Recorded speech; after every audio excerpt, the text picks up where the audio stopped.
ጃኒን መድረክ ላይ ያስለቅሳት ክስተት ምንድነው? አዶናይ በትናንትናው ፕሮግራም ላይ የላከው ምስጢራዊ ስጦታም ታውቋል። ቀለበት ልታስር ነው ተብላ የተጠበቀችው ጃኒ በዕለቱ ድግስ መድረክ ላይም አልቅሳ እውነቱን ይፋ አድርጋለች። ለእናቷ ያስተላለፈችው መልእክትም ብዙዎችን እንባ ያራጨ ክስተትም ሆኗል። ለመሆኑ ጃኒ ምን አለች? ጤና ይስጥልን የምንወዳችሁ ታዋቂዋ ቲክቶከር ጃኒ ገብሬ የህይወት አዲስ ምዕራፍና የቃል ኪዳን ስነ ስርዓት በሚል ድንገተኛ የጥሪ ካርድም በትናንትናው ዕለት በማህበራዊ ሚዲያዎችም ያናወጠ እንደነበርም የሚታወስ ጉዳይ ነው።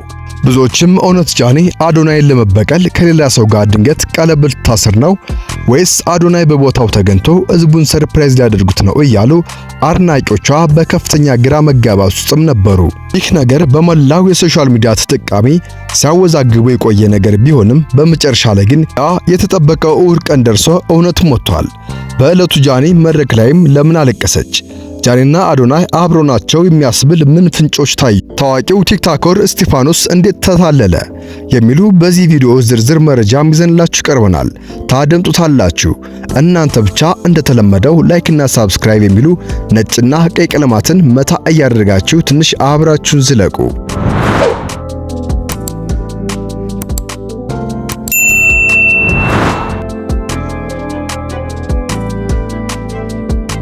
ባለፉት ቀናት በማህበራዊ ሚዲያም ሲያናውጠው የነበረው ትልቁ አጀንዳ የቲክቶከሯ ጃኒ ገብሬ የጥሪ ካርድ ዝግጅት ምስቅልቅል ነበር።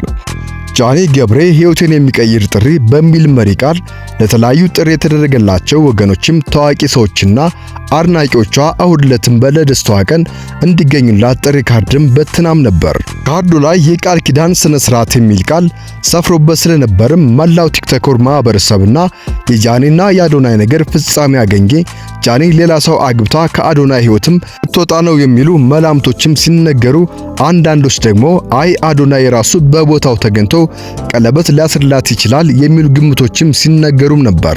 ይህ አወዛጋቢ ጉዳይም በመጨረሻ ትናንት እሁድ ዕለትም እልባትም አግኝቷል። ጃኒ ባደረገችው ጥሪ መሰረትም እጅግ በጣም በርካታ ቁጥር ያላቸው ጋዜጠኞችና ታዋቂ ቲክቶከሮች ተጽዕኖ ፈጣሪዎችና በአዳራሽ ውስጥም ተገኝተው ነበር። ነገር ግን አዳራሽ ውስጥም የነበሩ ዙም የጠበቀውና የሆነው ነገርም ፈጽሞ የተለያየ ነበር። ብዙዎችም ጃኒ በጣም ተውባና ባማረ ልብስ አጊጣ ሲመለከቷት ቀለበት ልታስር እንደሆነም አስበው በጉጉት ሲጠብቁ ቢቆዩም ነገር ግን የቢዝነስ ስኬት ማብራሪያ ዝግጅት ነበር። በዚህ ፕሮግራም ላይም ወጣቷና ታዋቂ ቲክቶከር ጃኒ ሌላ አዲስ የስኬት ምዕራፍ ይፋ አደረገችም ሲሆን ዶክተር ፌቨን የጥርስ ሕክምና ክሊኒክ ዋና ብራንድ አምባሳደር በመሆንም መመረጧን በይፋም አብስራለች። ይህ ህይወቴን የሚቀይር ጥሪ የተባለው ማስታወቂያ ጃኒ በሙያዋ ትልቅ የገንዘብ ስምምነት ባደረገችበት አዲስ የሥራ ምዕራፍ መሆኑም ታውቋል። ዝግጅቱ ላይም ማስታወቂያዎች ብቻም ሳይሆኑ ሰዎችን ያስገረምና ግርምት የፈጠረ በርካታ ያልጠበቁ ክስተቶችም ተፈጥረዋል። ከነዚህም መካከል ለረጅም ዓመት ጓደኛዋ ቲክቶከር እስጢፋኖስ መድረኩ ላይ ወጥቶ የተናገረው አንዳች ነገር ነው። እስጢፋኖስም ወደ ዝግጅቱ የመጣው ጃኒ እውነተኛ ሰርግም ወይም ቀለበት ታስር እንደሆነም አስቦና ዝግጅቱ ላይም ትዘፍናለህ ተብሎ ተነግሮት እንደነበርም ተናግሯል። ነገር ግን እዛ ቦታ ላይ ሲደርስም እሱ ራሱ እንደተደለለና ነገሩ የክሊኒክ አምባሳደርነት ማብሰሪያ እንደሆነም ሲያውቅም መገረሙ ለታዳሚዎችና ለቲክቶከር ተከታዮችም ገልጿል። ይህ ሁኔታ የሚያሳየው ጃኒ የዚህን ዝግጅት ሚስጥር ለመጠበቅ የቅርብ ጓደኞቿን ጨምርም ሳታሳውቅ በጥንቃቄ የሰራችው ትልቅ የማስታወቂያ ሥራ እንደሆነም በስፋትም እየተነገረም ይገኛል። በዕለቱ ዝግጅቱ ላይም የነበረው ድባብን በጣም ብዙዎችን ስሜታዊ ያደረገም ሲሆን በተለይም ጃኒ ገብሬ መድረክ ላይ ወጥታ ንግግር ባደረገችበት ወቅትም ለዛሬ ስኬት ትልቅ አስተዋጽኦ ያበረከተችውን ውዷ እናቷን ስታመሰግን ስሜቷን መቆጣጠር አቅቷትም ታለቅስና ስታነባም ላያት ሰው ሙሉ አዳራሽ ላይም በእንባም ተጥለቅልቆም ነበር። ባሳለፈችው ከባድ ሕይወትና የቅርብ በተደጋጋሚ በደረሰባት የሶሻል ሚዲያ ጫና ወቅትም እናቷ ከጎኗ በመሆንም የሰጣቻትን ፍቅር እያሰበች መድረክ ላይ እንባዋን ስታፈሰው የነበረው ትዕይንቶችም በአዳራሹ የነበሩትን ታዳሚዎችን ሙሉ ልብም ነክቷል። የክሊኒክ ባለቤቷም ዶክተር ፌበንም ስሜታዊ ሆናም ስታለቅስም በካሜራ እይታ ውስጥም ገብታ ብዙዎችን ያስገረመም ትዕይንቱ ነው አልፏል። ነገር ግን ከተባለው አምባሳደርነት ዜና ጎን ለጎንም ሶሻል ሚዲያ አድናቂዎችን እያነጋገረ ያለው ትልቅ ጉዳይም የአዶናይና የጃኒ ፍቅር ነው። ምንም እንኳን አዶናይ በአካል ዝግጅቱ ላይም ባይገኝም አዶናይና ጃኒ አሁን ላይም አንድ ላይ ናቸው ወይም በሚስጥር ታርቀው የሚያስብል በርካታ ነገሮችም በዝግጅቱ ላይም ተስተውለዋል። ትልቁና ዋነኛው ፍንጭ የአዶናይ የግል ካሜራማን የሆነው ናፓ በቦታው ተገኝቶ የጃኒን ፎቶዎችና ቪዲዮዎችም ሲያነሳና ሲቀርጽ መታየቱ ነው። ናፓ ለአዶናይ በጣም ታማኝና በሁሉም ቦታዎች የማይለቀው ቀኝ እጅ በመሆኑም እሱ በጃነት ዝግጅት ላይ መገኘቱ አዶናይ ራሱ ነው ካሜራማኑን የላከው፣ አልተላዩም፣ የላከላት ስጦታ ካሜራማኑን ናፓን ነው የሚሉ ጠንከር ያሉ መላምቶችም በቲክታከሯ ላይም እንዲሰሙ ምክንያቱም ሆነዋል።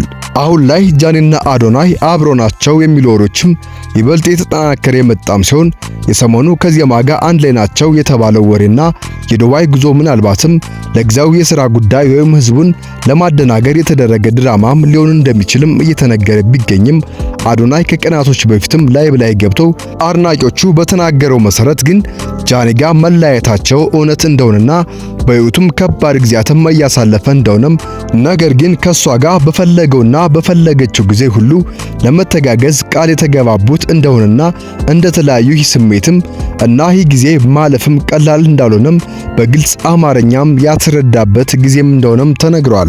እንግዲህ ይህንን ክስተት ተከትሎ በአሁኑ ሰዓትም በርካቶች በማህበራዊ ሚዲያ ላይም ተጠቃሚዎችም ስለ ጃኒ አስገራሚው ጉዞ የየራሳቸውን አስተያየትም በሰፊው እያጋሩም ይገኛሉ። ብዙዎችም የጃኒ ገብሬን ህይወትም እንደ እግር ኳስ ጨዋታ እንደሆነና በ90 ደቂቃ ውስጥም ሁሉም ነገር ከፍ ዝቅ እንደሚልም የሷ ህይወትም እንደዛ ነው እንደማለት እንደሆነም የተናገሩም ይገኛሉ። ከአዶናይ ጋር ተለያይተዋል የሚል ወሬም ሲሰማ መላው ቲክታከር ማህበረሰቡ ጃኒ አሁን በቃ ተስፋ ትቆርጣለች፣ ድብርት ውስጥም ትገባለች ብሎ አስቦ የነበረና አዝኖላት ብሎም የጠበቃት ሰዓትም እሷ ወደቀች ከተባለችበት ሰዓትም በተጨማሪ ይበልጥ ጠንካራና አጊጣ በዶክተር ፌበን የጥርስ ህክምና ክሊኒክም ብራንድ አምባሳደርና በትልቅ ስኬት ብቅ ማለቷ መላው የሶሻል ሚዲያ ተጠቃሚንም አስገርሞታል። ለዚህም ነው አሁን ላይ ከህይወት መማር የፈለገ ሰው ጃኒ ብቻዋን ትልቅ የህይወት ትምህርት ቤት ናት እያሉ በበርካታ አድናቂዎቿም እየገለጿትና እያሞካሿትም ይገኛሉ። የምንወዳችሁ ተመልካቾቻችን እንግዲህ ከሰሞኑ አወዛጋቢ የነበረው የጃኒ ቃል ኪዳን ቀጠሮ ትናንት ባጋርንላችሁ ቪዲዮ መሰረትም በትናንትናው ዕለት የተፈጠረውና ያልተጠበቀ ክስተቶችንም ወደ እናንተ ለማድረስም ቃል በገባነው መሰረትም ያዘጋጀንላችሁ ቪዲዮም ይህንን ይመስል ነበር። ጥንቅራችን እስከ ማብቂያው ስለተከታተላችሁን ላይክ ያለ ልባዊ ምስጋናችን እያቀረብን ቪዲዮን ከወደዳችሁት ላይክ ማድረግ እንዳትረሱ።